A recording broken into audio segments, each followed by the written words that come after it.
Here in Utah, a special team of firefighters, structural engineers, and canines is trained and prepared if anything like that ever happens here.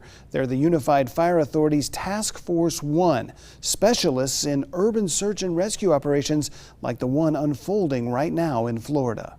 This is us here. Division Chief Brian Case knows all too well what the first responders in Sunrise, Florida are dealing with.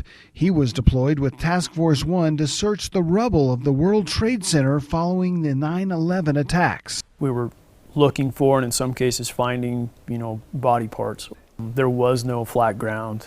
The smell was just heavy in the air all around you. Chief Case calls today's condo disaster a pancake collapse, one that's similar to ground zero on a smaller scale. They know that there's very few large void spaces where someone, if they were trapped, that they would have a good chance of survival.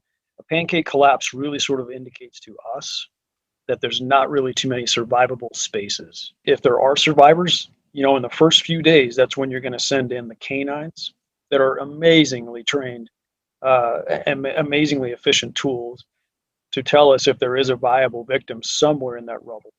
We use technical cameras, technical listening devices, and that's kind of the first phase. Chief Case says this will remain a rescue effort for days until officials declare it a recovery operation. For first responders, it's dangerous and difficult work physically and emotionally, the type of scenario Task Force 1 trains for in case of a major earthquake along the Wasatch Fault. We get a 7-0 here. That's really what we should expect to see, is these types of collapses. Not just the collapse, it's a lot of other things.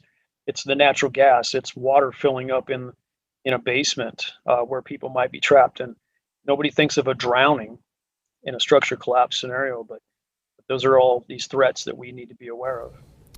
Chief Case tells me there is a small glimmer of hope, noting that following Hurricane Matthew, survivors were pulled out of collapsed buildings in Haiti 5 days after the storm.